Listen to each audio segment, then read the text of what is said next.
Bonjour à tous. Aujourd'hui un épisode un peu spécial. En effet, je suis allé sur les groupes Facebook et j'ai vu qu'il y avait pas mal de questions qui revenaient souvent. Donc j'ai décidé de prendre un petit moment pour répondre aux plus pertinentes. Allez, on va pouvoir directement rentrer dans le vif du sujet. J'ai mon écran sur la gauche avec les questions, donc je vais devoir un peu tourner la tête pour les lire. Je m'en excuse, mais je peux pas faire autrement. Donc on a Morgane qui nous demande: bonjour, comment faites-vous pour estimer un prix sur les logements? Alors ça, c'est une question qui revient très souvent, la question du prix affiché, mais il faut savoir qu'il n'y a pas une seule bonne réponse. Les professionnels vont pouvoir utiliser des outils payants comme AirDNA ou Liwango qui vont leur fournir des informations sur la saisonnalité, le RevPAR, le taux d'occupation, sur la concurrence. Donc voilà, c'est des outils qui apportent énormément d'informations très utiles, mais un amateur peut très bien faire son étude concurrence directement sur les sites de réservation. Il faut surtout, et ça c'est très important, se comparer à des logements du même standing. On peut regarder ceux de standing un peu moindre pour voir notre prix plancher et ceux du standing un peu plus élevé pour voir notre prix à pas dépasser, mais il faut surtout se comparer à des biens du même standing. Et ça, c'est très très très important. La deuxième question, c'est une question un peu plus réglementaire. C'est Adeline qui nous demande: bonjour, j'ai lu dans plusieurs publications parler de numéro SIRET. Pourquoi est-il obligatoire? Nous ne sommes que sur Airbnb, merci pour vos réponses. Alors ça, c'est une question qui revient assez souvent, mais oui, il faut un numéro SIRET pour faire de la courte durée. Il faut aussi faire une déclaration préalable en mairie, et sur certaines régions, il faut faire un changement d'usage. Certaines régions ont plus de restrictions que d'autres, donc il faut vraiment se renseigner avant de se lancer. Alors, on a une autre question de Stéphane qui demande: bonjour, j'ai deux soucis. L'an passé, aucune réservation sur Airbnb alors que Booking fait le plein constamment sur un appartement. On vient d'acheter un appartement dans le Var, on l'a mis en location sur les deux sites début janvier et je n'ai pas de réservation. Je me pose des questions. Merci de votre aide. Alors, je vais d'abord répondre à la deuxième partie de la question, c'est-à-dire le fait de ne pas avoir de réservation. Alors, j'ai pris cette partie de la question parce que en général, sur ce genre de post sur Facebook, les réponses sont c'est à cause de la concurrence, c'est à cause de la conjoncture, c'est à cause de la saison. En fait, souvent, c'est à cause d'un mauvais positionnement et c'est à cause d'une mauvaise mise en avant de l'annonce ou d'une offre d'hébergement qui n'est pas cohérente. Pour répondre à la première partie de la question, si on fait le plein constamment sur Booking, on n'a pas besoin de faire des réservations sur Airbnb. On conseille de multiplier les plateformes pour ne pas être prisonnier d'une seule, mais ça ne veut pas dire qu'on va faire 50-50 sur chaque plateforme. Sur certaines régions, Booking va être plus puissant que Airbnb, et sur d'autres, Airbnb va rapporter plus de réservations que Booking. Donc il ne faut pas se prendre la tête sur ça. Alors, on a Seb qui nous dit: bonjour, je suis hôte depuis juin 2025. Je suis dans le nord, près de Valenciennes, à la frontière belge. Mon logement est rempli 24 heures sur 24, 7 jours sur 7. Bravo. La semaine des travailleurs et le week-end des gens qui viennent pour le zoo ou autre activité. La nuit est de 75 euros avec 25 euros de ménage. Pour une maison avec 3 chambres, avec un lit de 2 personnes et un lit de 1 personne dans chaque chambre. Ma question est: ne devrais-je pas monter mes tarifs? Car c'est vrai que là, en hiver, avec certaines personnes, il arrive à consommer 25 euros d'électricité pour un jour, en mettant surtout les chauffages à 26 degrés. Merci pour votre réponse. Alors de toute façon, quelle que soit la saison, le prix ne se fixe pas par rapport à nos charges. Le prix se fixe par rapport au marché. Après, c'est sûr que quand les charges augmentent, la rentabilité baisse. Mais on peut par exemple réfléchir à mettre un petit mot dans le livret d'accueil pour indiquer la situation aux voyageurs ou quoi que ce soit. Mais dans tous les cas, on ne peut pas augmenter les prix hors marché, même si nos charges augmentent. Allez, on va passer à une question qui revient très souvent. C'est Fred, cette fois, qui nous la pose. Bonjour à tous, c'est moi où les réservations sont très lentes à arriver cette année par rapport aux années précédentes. Alors, c'est une question qui revient très souvent, et souvent les réponses sur Facebook, c'est: ah oui, moi aussi dans ma région, voilà. Alors, il faut savoir que depuis le Covid, notamment, les voyageurs ont changé leurs habitudes. Ils réservent de plus en plus au dernier moment. Par contre, c'est pas une fatalité. Et surtout, il ne faut pas que ça soit une excuse pour ne pas travailler votre annonce, la rendre plus attractive et essayer toujours de faire mieux. Alors, on a Dominique qui nous demande: bonjour, comment faites-vous pour prendre une caution sur Booking? C'est censé être en espèces, ce qui nécessite qu'on soit sur place.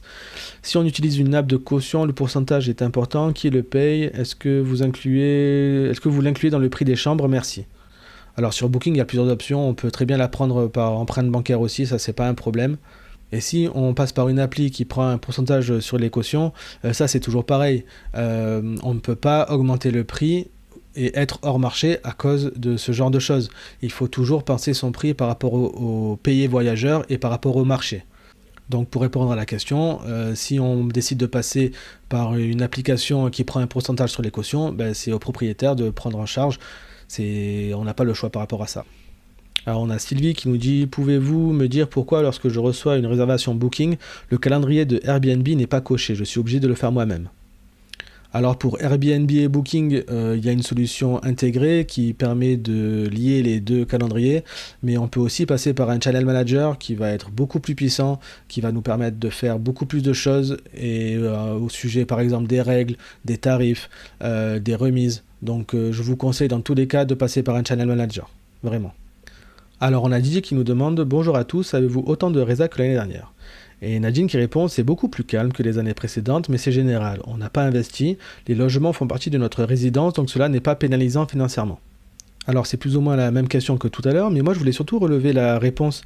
C'est pas une fatalité, hein, c'est beaucoup plus calme peut-être, mais en fait c'est peut-être que l'annonce n'est pas bien revue, peut-être qu'il faut travailler l'annonce, peut-être qu'il faut travailler son positionnement, peut-être qu'il faut travailler sa cible. Donc voilà, c'est pas quelque chose qui tombe du ciel, il faut travailler pour être performant. Et l'autre partie de la réponse, c'est: ce n'est pas pénalisant financièrement, mais si, parce que finalement vous ne gagnez pas d'argent alors que vous pourriez en gagner, donc oui, c'est pénalisant financièrement. Il faut essayer de travailler pour être performant toute l'année. Alors on a Damien qui nous demande: bonjour à tous, je suis un petit nouveau, le sujet a peut-être déjà été traité. Qui utilise la tarification intelligente d'Airbnb? Si oui, quel retour faites-vous? Bonne soirée. Alors je déconseille d'utiliser la tarification intelligente d'Airbnb.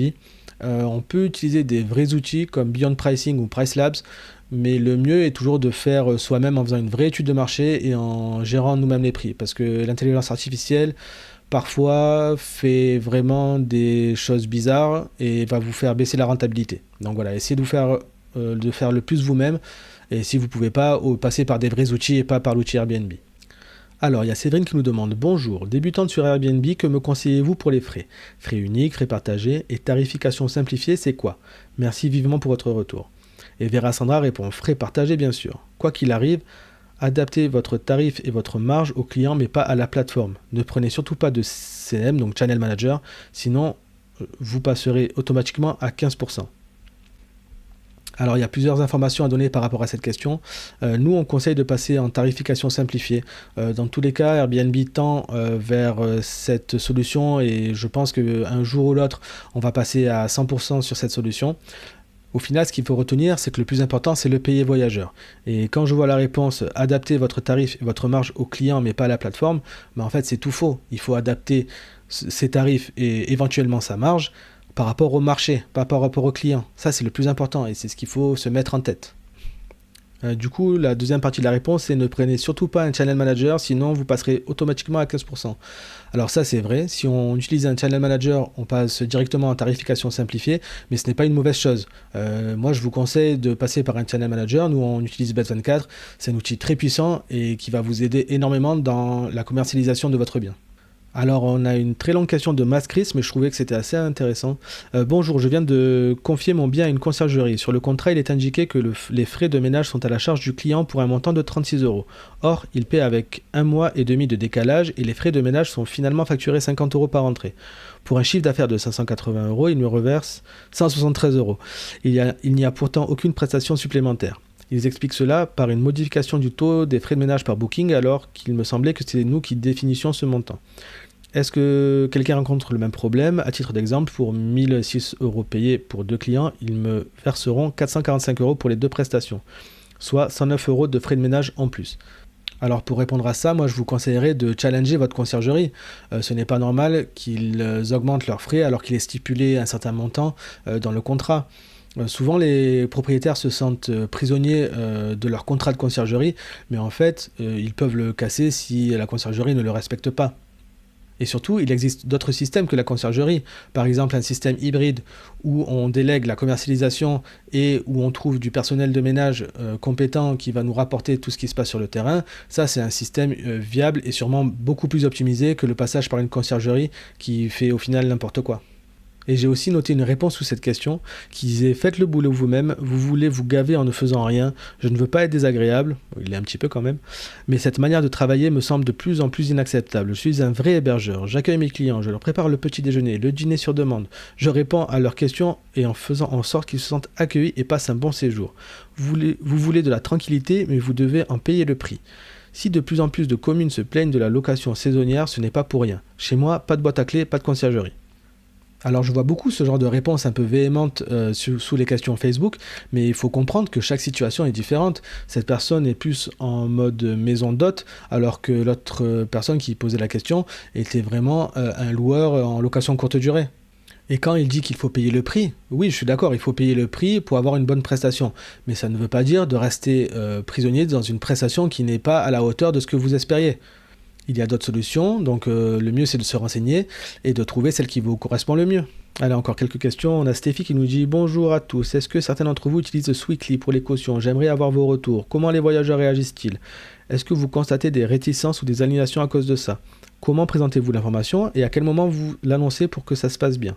Avez-vous déjà eu des problèmes, litiges, contestations, blocages, ou au contraire, tout s'est toujours bien placé? Merci d'avance pour votre retour. Alors oui, Sweekly est une super solution pour les cautions, mais ce n'est pas la seule, il y en a d'autres.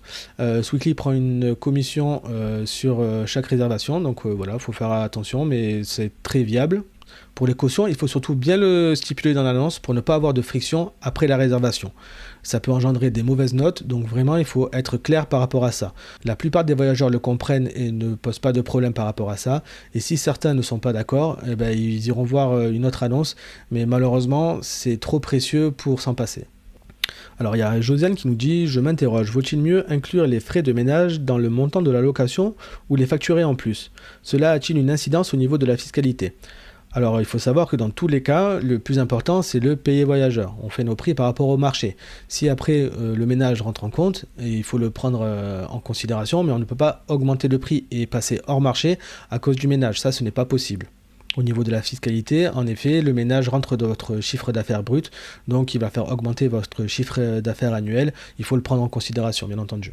Pour le dernier sujet, c'est plus la réponse qui va être importante, mais on va quand même lire la question. On a Daniel qui nous demande: Bonjour, je suis sur le point de signer un contrat avec une conciergerie pour la gestion de mon habitation principale, mais je ne suis pas totalement rassuré. Quelles précautions faut-il prendre pour ne pas avoir de mauvaises surprises, surtout en matière de responsabilité? Merci d'avance pour vos contributions. Sur les montants, j'ai l'impression qu'ils font tous 20%. Dites si vous confirmez.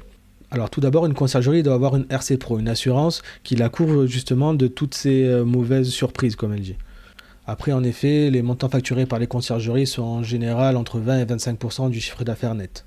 Mais moi, c'est plus la réponse qui m'a intéressé. Donc c'est Hélène qui répond: oui, la plupart fait 20% plus les frais de ménage. Personnellement, je trouve ça hors de prix de prendre 20% juste pour répondre à des messages. Je fais la gestion de mon logement moi-même. Si vous avez bien paramétré les envois automatiques de messages, vous n'avez quasiment pas de travail à faire. Si toutes les consignes sont claires et tous les messages paramétrés, votre voyageur reçoit un message avant l'arrivée, un message après l'arrivée, un message avant le départ avec toutes les consignes. Donc 20% pour répondre aux messages des voyageurs, je ne comprends pas. Après, si vous n'êtes pas sur place, éventuellement, mais la plupart ne font pas de remise de clé en main propre. Ils mettent une boîte à clés. Il suffit d'avoir une bonne femme de ménage qui vous indiquera les travaux à faire en cas de besoin. Et encore, si quelque chose ne fonctionne pas, le voyageur vous aura déjà prévenu. Alors il y a beaucoup de choses dans cette réponse, toujours un petit peu agressive, mais ça c'est un peu la marque des groupes Facebook, j'ai l'impression. Encore une fois, c'est une personne qui répond par rapport à sa propre situation et pas par rapport à la situation de la personne qui pose la question. Et en plus de ça, elle réduit vraiment le rôle d'une conciergerie. Une bonne conciergerie va optimiser l'annonce, optimiser les tarifs, elle fait beaucoup de choses, plus de choses que juste répondre aux voyageurs. Et si on trouve la commission trop importante, il y a toujours des alternatives. Nous, ce qu'on fait chez Un d'Évasion, on accompagne dans la commercialisation du bien, donc on optimise la rentabilité du bien, mais on ne s'occupe pas du terrain. Et par contre, je suis d'accord avec Hélène, c'est très important d'avoir du bon personnel de ménage sur place. C'est le maillon le plus important de la chaîne. Sans un bon personnel de ménage, on court à la catastrophe à 100%. Voilà, on a fini avec cette série de questions sur les groupes Facebook. Comme vous avez vu, certaines personnes sont un peu énervées sur certains sujets, mais bon, c'est comme ça, on va pas s'arrêter à ça, on va passer à autre chose. Si vous avez vous-même des questions, n'hésitez pas à les mettre en commentaire, et sinon je vous dis à bientôt pour un nouvel épisode de l'Hebdo de la Performance ou un autre atelier.